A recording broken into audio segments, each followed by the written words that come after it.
Hi, welcome back to Father-Offspring Interviews, episode 37. Starting today is a question from Niels from Germany who says, my girlfriend keeps seeing faces in everyday objects like on potato skin or the pattern of a wallpaper. After a while, I can see them too, but sometimes she has to really point them out for me while she can just instantly recognize them. Is this some sort of remnant of an evolutionary advantage? I imagine something like noticing the face of a dangerous animal in the bushes. And why is it so easy for her and so hard for me to see them? Well, what we've arrived at is a discussion of pareidolia, which is the process of seeing faces in objects and things that don't actually have faces. Here, a demonstration, classic one. Okay, putting it this way, you can see that doesn't look like anything, but flipped over, look at that. Two eyes and a nose or a mouth, perceiving that as a face is a case of pareidolia. Now, the distinctive thing about pareidolia is not only that you see faces, but you can actually see expressions in them and all sorts of interesting ones. For example, this one is a particular favorite of mine. Uh, Here's another. I like that. Then another, when you feel like the cars are watching you in the parking lot. Then here's the strange variant where instead of faces, you are seeing jack-o'-lanterns in peppers. And look, there's Charles Darwin. There's one stripped down to its basics. And then there's that famous historical case of group hysterical pareidolia, where in 19th century, an entire ship of English sailors docking at Easter Island, all of them insisted that those rocks there looked like they had faces. Anyway, so pareidolia, a subset of apophenia, which is when you are making connections that are not there. And that can go in all sorts of interesting directions about causality and religiosity. But let's restrict ourselves to the realm of you hear voices and patterns of white noise when music is playing backwards, things of that sort. Okay, so pareidolia, the specific realm of seeing faces that are not actually there, but you're seeing them in inanimate objects. The thing that is striking is the parameters, the features of it are remarkably similar in us to when we're looking at actual real life faces. For example, if somebody is looking at a whole series of pictures of faces where all the people in the pictures are looking to the left, looking to the left, looking, and now finally there's one of somebody looking straight forward, people perceive this one straight forward as instead being oriented to the right. There's this sort of sensory adaptation thing. And you do the exact same thing with pareidotic faces that are all looking at the left, and finally one centered. Or, as another example, in a similar vein, you show people a whole series of pictures of faces with the same emotional expression, happy face, happy face, happy face. And after a while, people look less at each one, they're habituating, and now put up a sad face, and they suddenly focus a lot more and look at it longer. Same exact thing with, you know, electric sockets where happy, happy, happy, and then a sad one. So the exact same sensory parameters as you see for real looking at faces. And there have been studies with functional brain imaging, fMRI, showing you are processing in the same part of the brain, an area called the fusiform cortex. It's just that when you're looking at a real face, the fusiform reacts about 10 thousandths of a second faster than when you were having a pareidotic perception of a face. Okay, so all sorts of interesting odds and ends about the phenomenon. In both children and adults, people are more likely to perceive pareidotic faces as being male than female. Then there's another finding, which is women shortly after giving birth have an extremely high rate of seeing faces in inanimate objects, of pareidotic illusory perceptions. And the argument that they made in the paper was compared to women during pregnancy, post-parturition, higher oxytocin levels, which somehow drives you to protecting sociality. And I just had to get the actual name of the paper here. This was a 2023 paper in Biology Letters, preliminary evidence of an increased susceptibility to face pareidolia in postpartum women. And what really caught my attention was the preliminary evidence suggesting that there is a lot more to come on this subject. Okay, some other domains. People with Parkinson's disease have a higher incidence of perceiving faces. People with something called multisystem atrophy, likewise, nobody really understands it, but it has to do with the fact that there's a growing vulnerability towards visual hallucinations as these diseases progress. What I thought was the most interesting neurobiology one is back to that fusiform cortex, which is this very primate specialized part of the cortex where you specialize in seeing faces, keeping track of different faces, categories of faces. And what we just saw is when you're having a pareidolia illusory perception, you activate the fusiform, but just a little bit slower. If you do something called transcranial magnetic stimulation and you stimulate the fusiform cortex a little bit, people are more likely to perceive faces and things. You are pushing the system towards that. And I think it's fascinating that you can push the fusiform in that direction and you're seeing faces much more in electric sockets, coupling that with a classic finding, which is when people tend to look at faces of people who count as others, out group members, you get less activation of the fusiform. Okay, so now getting to Niels and his girlfriend with the potato skin faces. Why is it that you have less of it? As far as I can tell, there's only been one study, and here's what they found. People who are less likely to perceive pareidolia faces tend to have lower resting levels of activity in the parietal cortex. And I have absolutely no idea what that means. But interestingly, it turns out there's advantages to having pareidolia perception. You perceive the objects faster. You are better at spotting something in your periphery if it's something that evokes a pareidolia illusion. Not only that, you focus more on the pepper that looks like a face than the pepper that doesn't. You remember details about it better. So it's all sorts of adaptive things that come out of it. So, of course, the question becomes, why do we do this? And there's a very humanocentric, Westernocentric interpretation, which is, we're full of symbolisms of pareidolia stuff. We go to Pixar movies with cars with faces. There's the Pillsbury Doughboy, who I now see is extinct. There's like Raisins Dancing about hearing things through the grapevine. It's just sort of an extension of sort of westernized abstraction that we do. Okay, that's one interpretation. But really interestingly, other primates have pareidolia perceptions also.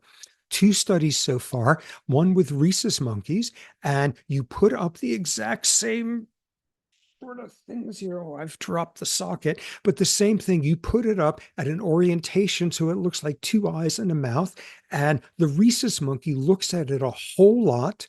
Flip it over, it looks at it less, flip it back up. And not only does it look at it longer, it's preferentially looking at the eyes, just as you would do with a face. And then a follow-up study showing the same exact thing with chimpanzees. Look at the eyes for a long time, flip it over, no interest at all. So what we're seeing is whatever it's about, it's not just us. It's a basic feature of primates. And I think what it has to do is exactly what Neil suggested, which is this is showing a primate attunement towards picking out faces amid background noise, spotting the face of a predator, being especially good at spotting not just faces, but facial expressions for the social information that they carry. I think it makes a lot of sense that primates are good at this. Us and monkeys and chimps as well, which I think is fascinating. Anyone who has synesthesia, do you experience the same phenomenon when you're looking at a socket or something that appears to be a face? Like, do you have that association? That socket sounds just like a face is supposed to sound. Right, Yeah, I exactly. would guess there's spillover there. All right, shifting gears a little. So, we are recording right now only a few days after the US presidential election. And perhaps unsurprisingly, there have been a lot of questions along the lines of What is it that makes psychological stress so stressful? And what are the best stress management techniques for coping with it? Well, I'm going to go out on a limb here and make a very bold assumption, and apologies if I am offending you by having made this assumption. But my guess is most people watching this, their reaction to last Tuesday was one of two types. The first one is perceiving the outcome as a complete disaster, and the other is perceiving the outcome as a complete, utter, beyond description, unimaginable disaster. And both of those are great for evoking a sense of psychological stress. Okay, what perhaps we have just been signed up for is 4 years of some realms where it is actually potentially physical stressors. For example, dying because you could not get an abortion to deal with a medical complication. But let's just focus on the psychological stress that may just be becoming more common amongst all sorts of people. What is it about psychological settings that feels stressful? What is psychological stress about? And there's certain parameters to it. For the same external reality, you are more subjectively likely to feel stressed, you are more likely to activate a stress response, and you are more vulnerable to a stress related disease if you look at that circumstance and you interpret things as you have no control over what's going on. If you interpret things as you have no predictive information about what's coming next, if you have no outlets for the frustration caused by the psychological stressors, if you perceive this as meaning that things are getting worse rather than better, and if you lack social support. And these are shown in all sorts of elegant, simple studies. You take a bunch of college freshman volunteers or whatever, and every now and then they get a shock, a mild one, and they're sitting there and they're pressing a button over and over and over, and they believe that by pressing the button, they're less likely to get a shock. The button's doing absolutely nothing, it's disconnected, but nonetheless, they feel as if they have a sense of control. They have less of a stress response under that circumstance. Or showing that principle about predictive information, the person is sitting there and every now and then they are going to get a shock. And the deal is, in a subset of cases, 10 seconds before each shock, a little warning light comes on. Ooh, you don't have as much of a stress response because you are finding out when it's going to happen. Here it comes. You know how long it's going to last. You know the second it turns off, you're safe for at least 10 seconds. All of that displacement, one of the most reliable things that we humans do when we are stressed that decreases the stress response is we have an urge, we have a taste for high starch, high fat foods. And there's a totally cool neurochemistry as to why it does that. And that dampens a psychological stress response. What else? What the outcome means in context. If you're getting, oh, I don't know, 15 shocks an hour, and it used to be you were getting 10 shocks an hour, this is awful.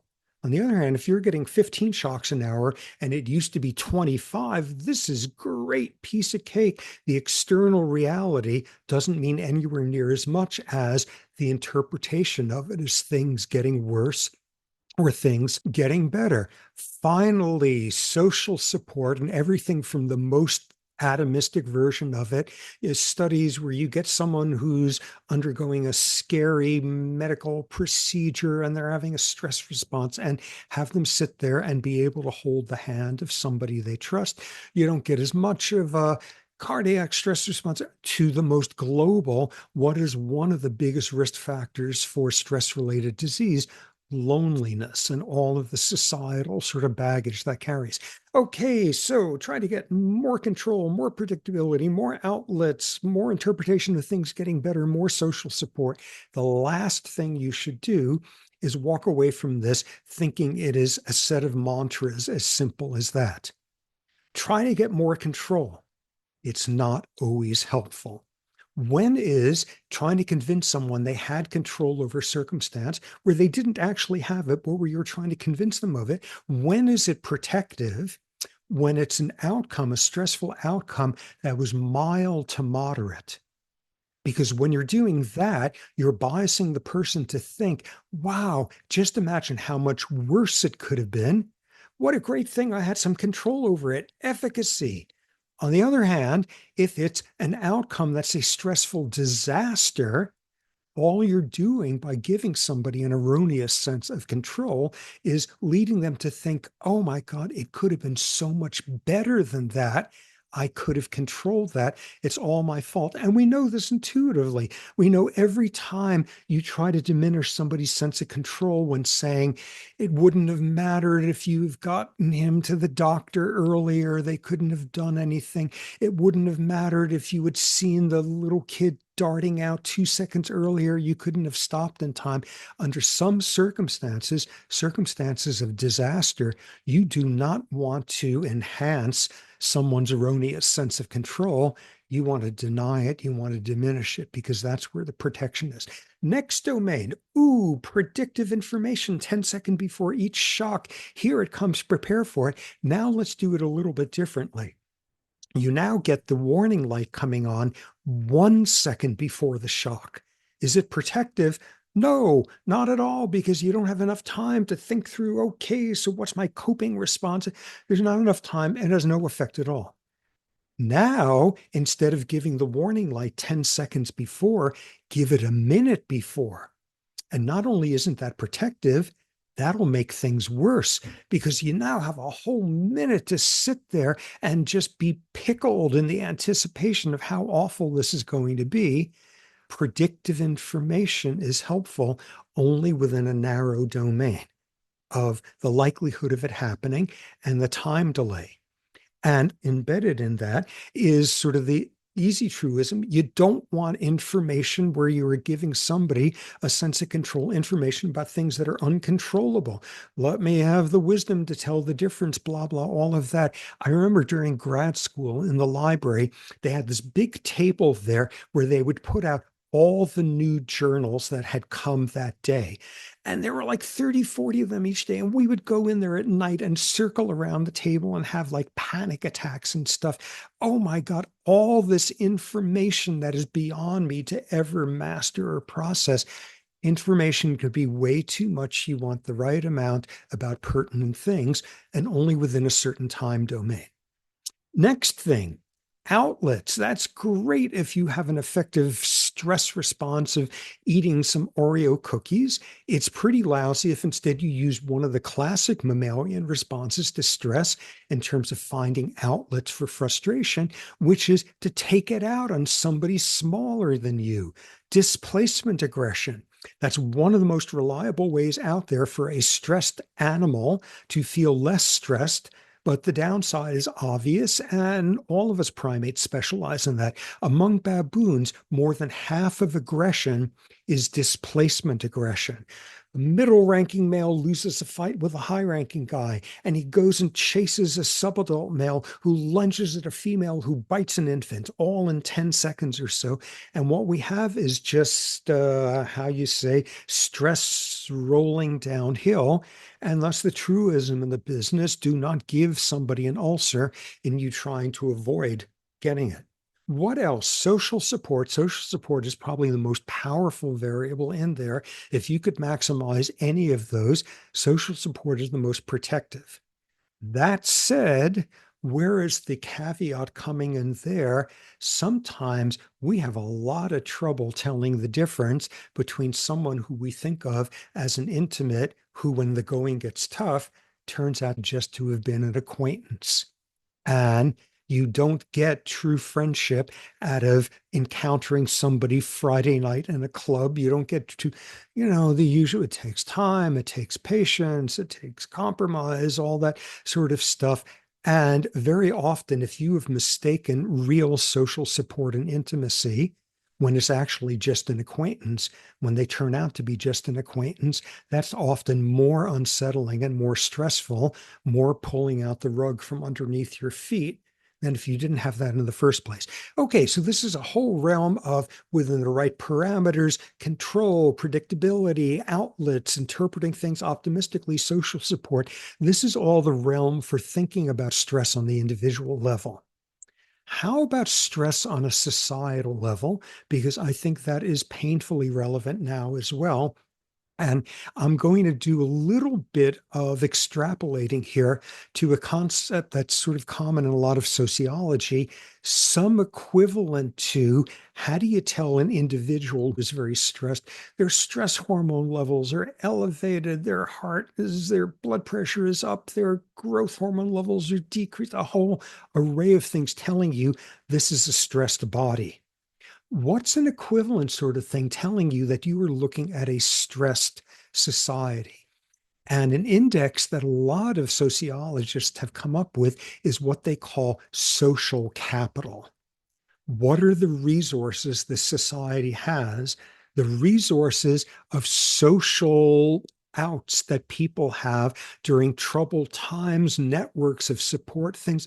And there's a lot of different versions of what people factor into social capital. This sociologist, Robert Putnam at Harvard, famously wrote a book called Bowling Alone, where he was pointing out over recent decades, the number of people who go bowling goes way up. The number of people who belong to bowling leagues has gone way down. Ooh, that as a metric of social isolation. So all sorts of ways of like how many people could you go borrow money from in an emergency or whatever. So the people who study sort of social capital, if you want a fast and dirty rule, they trim it down to you ask people only two questions. And that tells you a ton about society wide levels of social capital. First question, on the average, can you trust people? And when the answer is no from most of your respondents, that is a society with very low social capital, very low trust, all sorts of social problems that go hand in hand with that. The second question is, how many organizations do you belong to? Are you in a bowling league? Are you a member of your church? Are you part of a union? Are you in a tenants union? How many different groups are you participating in where the prerequisite is an assumption of efficacy and collective efficacy? And that is hugely indicative of a society that is falling apart when not only are people no longer trying to deal with what has suddenly been dumped on them, but in particular, they don't try to deal with it collectively. So what do I think that's telling us? Ooh, individual stress management, control predictability, etc. Societal stress management. Remember, if you happen to feel societally stressed out of your mind by events in the last week, the best thing is to resist the stressors with group action, with collective resistance, because not only is that a good reminder you are not alone in your sense of despair, but it synergizes and it becomes contagious. So I don't know, the science suggests that might be a good response to some current events. And that is it for episode 37. Keep submitting your questions at the form found in the Instagram story highlight and bio or the YouTube video description. I'm Offspring Sapolsky, and thanks for your continued support of science and the beard.